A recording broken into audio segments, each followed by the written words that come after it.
श्री गुरु चरण सरोज रज निज मन मुकुर सुधारि।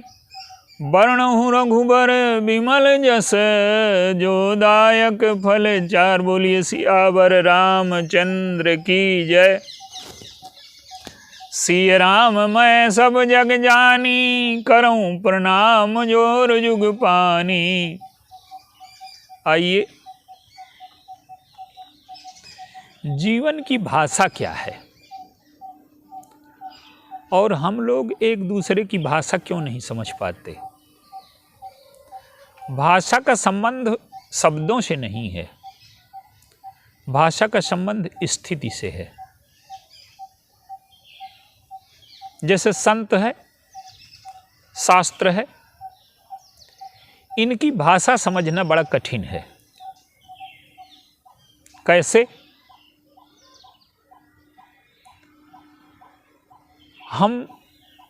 हमारा जब बचपन था तो हमारे अंतःकरण में वृत्तियों का उदय नहीं हुआ था, काम नहीं था, इसलिए सौंदर्य में हमारा कोई आकर्षण नहीं था। लोभ नहीं था, इसलिए धन में हमारी कोई रुचि नहीं थी।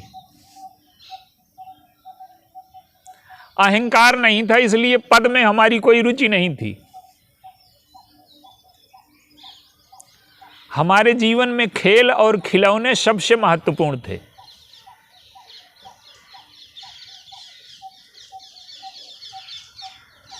और जब हमारी अवस्था बदली, हम युवा हो गए,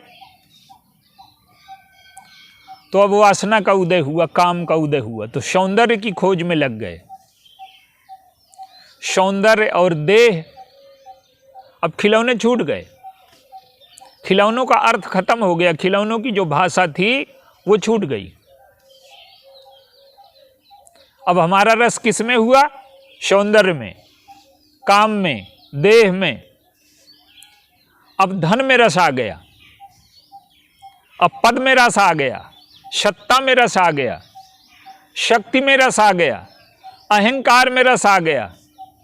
दूसरों पर अधिकार करने की प्रवृत्ति जागृत हो गई। दौड़ में रस आ गया, संघर्ष में रस आ गया, खेल का रस समाप्त हो गया। जीवन इसी में लग गया। लेकिन संत कौन हैं? संत वो हैं जिन्होंने, जैसे हमने, जब हम युवा हुए, समझदार हुए, तो हमारे खिलौनों का रस चला गया, खेल का रस चला गया। संत वो लोग हैं, महात्मा वो लोग हैं, चाहे वो किसी धर्म में हो, किसी संप्रदाय में हो, चाहे जहां रहते, दुनिया के किसी भाग में रहते हो, जब उनके लिए काम, क्रोध, लोभ खिलौने हो गए, सत्ता की दौड़ उनके लिए व्यर्थ हो गई, धन की दौड़ व्यर्थ हो गई, काम में अब कोई रस न रहा,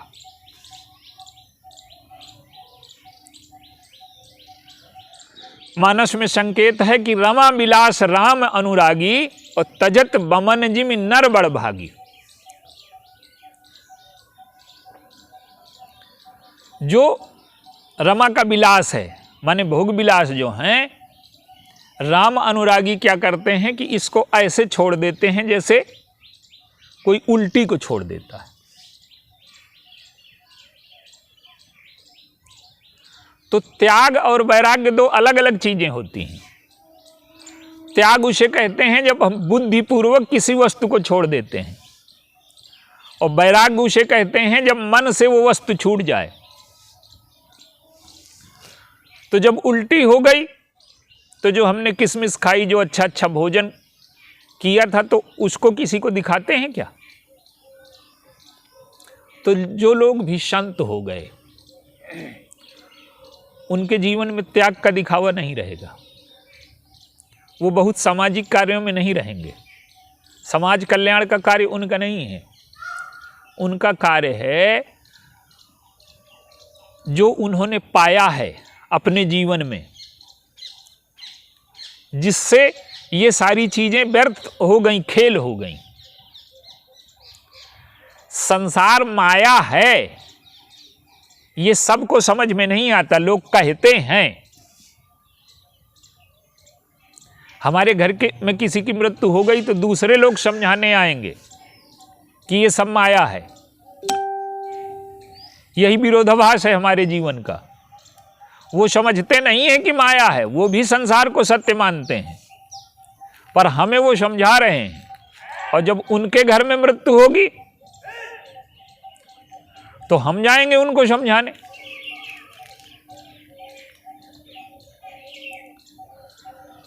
तो संत वो लोग हैं, महात्मा वो लोग हैं जिनके जीवन में ये सारी चीजें खेल हो गई। कभी वो उपयोगी थीं, कभी महत्वपूर्ण थीं, कभी उनमें रस था। जैसे बचपन में खिलौनों में हमें रस था, हम झगड़ा कर लेते थे, लड़ जाते थे। उसी प्रकार से जब व्यक्ति को बोध हो जाता है, उसमें विवेक जागृत हो जाता है, उसके जीवन में भक्ति आ जाती है, तो संसार की सारी चीजें स्वतः छूट जाती हैं, उनका आकर्षण समाप्त हो जाता है। तो शास्त्र की भाषा और संत की भाषा क्यों नहीं हमें समझ में आती? क्योंकि हम दूसरी जगह बैठे हैं। संत जीवन की ऊंचाइयों पर बैठा है, और शास्त्र तो सर्वोच्च चीज है। शास्त्र तो कसौटी है हमारे यहां। तो हम अगर संत की भाषा समझना चाहते हैं, भाषा का अर्थ शब्दों से नहीं है, भाषा का अर्थ स्थिति से है। आज समाज में क्या चल रहा है? कोई किसी की सुनने को तैयार नहीं है। लोग कहते हैं कि तुम हमको नहीं समझते।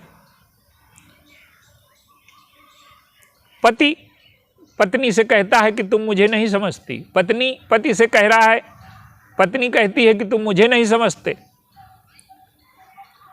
तो लोग दूसरों को समझाने में लगे हैं और सारा जीवन इसमें नष्ट हो रहा है। दूसरों पर अधिकार करने में लगे हैं, और दूसरों पर अधिकार करना एक प्रकार की हिंसा है। तो जब हम जीवन की श्रेष्ठ स्थिति में पहुंच जाते हैं, उच्च स्थान पर पहुंच जाते हैं, तो हमें जीवन का सत्य प्रकट हो जाता है। ये संसार जो हमें अभी सत्य लगता है, ये झूठा हो जाता है। आप देखिए, लंकिनी को हनुमान जी ने घूंसा मारा। लंकिनी पहले क्या समझती है कि रावण राजा है और मैं इसकी पहरेदार हूं। हनुमान जी ने घूंसा मारा तो उसकी बुद्धि बदल गई। अब वो कहती है कि तात स्वर्ग अपवर्ग सुख धरिय तुला एक अंग, और तूल न ताहि सकल मिली जो सुख लव सत्संग। तो वहां हनुमान जी से कोई बातचीत नहीं हुई, कुछ उन्होंने सुनाया नहीं, केवल घूंसा मारा। तो घूंसा मारना सत्संग है क्या? लेकिन लंकिनी को बात समझ में आ गई कि सारी सृष्टि के जो मालिक हैं, जो राजा हैं, वो भगवान राम हैं और हम उनके दास हैं। ये रावण की जो दासता हमने स्वीकार कर ली है, ये नकली है। तो हनुमान जी परम संत हैं, उनकी भाषा घूंसे से समझ में आई लंकिनी को। हमें तो घूंसा लगता है संसार के तिरस्कार का, हम उसको भी नहीं समझ पाते।